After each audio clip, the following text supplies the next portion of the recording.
కూటమి ఎంత బలంగా ఉంటే దేశం అంత బలంగా ఉంటది.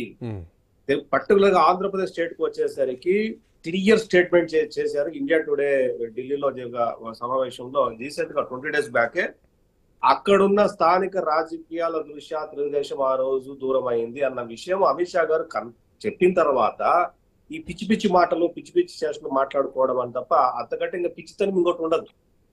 ఎందుకంటే ఆ రోజు దాన్ని బట్టి మనం అర్థం చేసుకోవాల్సింది ఏంటంటే ఒకటే అంశం ఆ రోజు no personal issues between the top Chandrababu Naidu గారు పొలిటికల్ లీడర్స్ అగ్రనేతలైన బీజేపీ వాళ్ళకి no personal issues. The only main issues అంటే మీరు చెప్తున్నట్టు విద్యాసాగర్ గారు మీరు చెప్తున్నట్టు పొత్తు ఉంటే బలం ఉంటుంది, రాజకీయాల్లో పొత్తులు అనేది సర్వసాధారణం. సరే, అంటే ఈ పాయింట్ అట్లా ఉంటే కనుక చాలా రోజుల నుంచి తెలుగుదేశం పార్టీ పొత్తు కోసం ప్రయత్నం చేస్తోంది. పవన్ కళ్యాణ్ కూడా చాలా ప్రెషర్ పెట్టి ఈసారి పొత్తుకు ఒప్పించడం జరిగింది అన్నది వినిపిస్తున్నటువంటి మాట. అంటే భారతీయ జనతా పార్టీ అధిష్టానం కూడా ఒంటరిగా చేర్చుకోవడానికి ఇబ్బంది పడింది. ఒకవేళ అట్లా చేర్చుకుంటే కనుక మళ్ళీ డామినేషన్ ఎక్కువ అవుతుంది అన్నది ప్రధానంగా ప్రజల్లోకి వెళ్ళే అవకాశాలు అన్నటువంటి క్రమంలోనే మిమ్మల్ని ఇంతవరకు పొత్తుల్లోకి తీసుకురాలేదు, పొత్తుల్లో కలుపుకోలేదు అన్నది ప్రధానంగా వినిపిస్తున్నటువంటి ఆరోపణ పైన ఏం చెప్తారు? ఇదంతా ఈ కారుపూతలు కూసేదంతా వైసీపీ పార్టీయే. నేను ఇందాక చెప్పాను కదా, అమిత్ షా గారు స్వయంగా చెప్పిన తర్వాత మేము మిత్రులను కలుపుకొని పోతామని చెప్పేసి బీజేపీ ఒంటరిగా పోటీ చేసే దేశంలో అధికారంగా రాలేదా? కానీ ఎందుకు మిత్రులు కలుపుకొని వెళ్తుంది అంటే దాని అర్థం దేశ హితం అవ్వచ్చు, సంక్షేమం అవ్వచ్చు, కార్యక్రమాలు అవ్వచ్చు, కూటమి బలంగా ఉండొచ్చు, 10 మందిని కలుపుకొని పోవడం అనేది ఉండొచ్చు.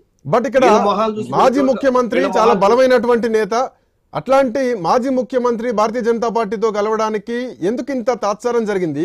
మధ్యలో పవన్ కళ్యాణ్ ఎంట్రీ ఇస్తే తప్ప ఈ రోజు కలవలేనటువంటి పరిస్థితి, కలుపుకోలేనటువంటి పరిస్థితి. అంటే అది మేమన్నీ ఊహాజనితమైనటువంటి ప్రశ్నలు, అవన్నీ ఊహాజనితమైనటువంటి ప్రశ్నలు. ఆయన ఎందుకు కలుపుకోలేదంటే దేనికైనా టైం విల్ స్పీక్, టైం మాట్లాడుతుంది. టైం బట్టి పొత్తులు ఉంటాయి తప్ప ఎందుకు కలవలేదు అంటే ఆ సిచ్యువేషన్ రావాలి. దేనికైనా సిచ్యువేషన్ వచ్చేప్పుడు వస్తుంది. ఇప్పుడు వీళ్ళ మొహాలకు ఎవరికి వీళ్ళు కలుపుకొని పోయి కూటమిలో కలుపుకొని పోయి అగ్రెసివ్ మెంటాలిటీ, ఈ లేనిపోని పనిమాలు మాట్లాడేటువంటి ఈ ముఖ్యమంత్రి ఎవరైతే ఉన్నారో వాళ్ళు ఖచ్చితంగా వాళ్ళతో ఎవరు కలవని దగ్గర కూడా రానిరు. ఎందుకంటే వీళ్ళ చూసేశారు. అటు కాంగ్రెస్ పార్టీ చూసింది, ఇటు బీజేపీ పార్టీ 5 ఏళ్ళు కూడా చూసింది కాబట్టి ఖచ్చితంగా ఇతను ఎవరు దగ్గర రాలేదు. కాబట్టి ఇతను ఎవరి దగ్గరికి పోలేడు.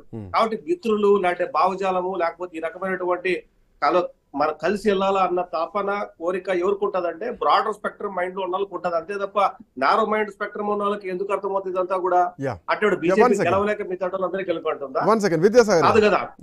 ఒక్క నిమిషం బీజేపీ గెలవలేక మిగతా మిత్రులంతా పెట్టుకుంటుందా? కాదు.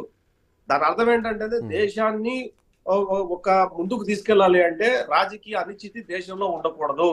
ఒక స్థిరమైన ప్రభుత్వం ఉండాలా, అన్ని రాష్ట్రాలు స్థిరమైన ప్రభుత్వం ఉండాలని తలంపుతోనే బీజేపీ ఒక చంద్రబాబు నాయుడు గారి విషయంలోనే కాదు కదా అకాలీదలతో చర్చలు జరుగుతున్నాయి. ఇంకా కన్క్లూజన్ రాలేదు. అకాలీదలు కూడా మినిస్టర్ గా పనిచేసి బయటకు వెళ్ళిపోయిన వాళ్ళే, ఇంతకంటే తీవ్రమైన విమర్శ చేసిన వాళ్ళే. విద్యాసాగర్ గారు మీరు చెప్తున్నది కరెక్టే.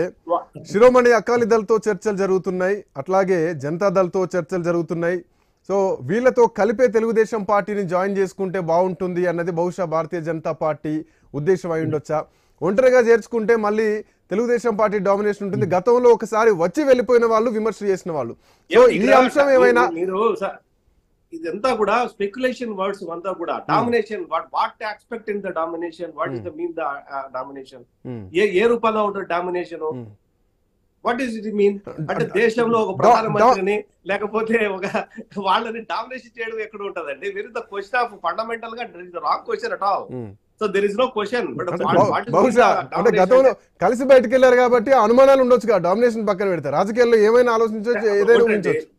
ఒక అభిప్రాయాలు కలిసినప్పుడు అన్ని బాగున్నప్పుడు కలవడంలో తప్పు లేదు. అభిప్రాయ విభేదాలు వచ్చినప్పుడు మళ్ళీ దూరం అయినప్పుడు తప్పు కాదు, మళ్ళీ కలవడము తప్పు కాదు. ఏ కుటుంబాల్లో జరగవా? భార్యాభర్తల్లో జరగదా? లేకపోతే వేరే విషయాలు జరగదా? లేకపోతే ఆర్బిట్రేషన్ చెప్పేసి హైకోర్టులోనే ఉన్నాయి కదా. సో ఇవన్నీ కూడా these are all very natural things what you are talking. ఇదంతా వీళ్ళు వైసీపీ ఆడే డ్రామాలు, ఆ బూత్ పత్రిక రాసే. షాకిర్ గారు మీ దగ్గరికి వస్తాను. షాకిర్ గారు, I will take your voice. Before that ఒకసారి కాంగ్రెస్ పార్టీ వర్షన్ కూడా ఎన్నికల్లో చాలా ఇంపార్టెంట్. ఒకవైపు భారతీయ జనతా పార్టీతో పొత్తులోకి వెళ్తోంది, ఇంకోవైపు అసలు తెలుగుదేశం పార్టీకి ఇష్టం ఉన్నదా, భారతీయ జనతా పార్టీ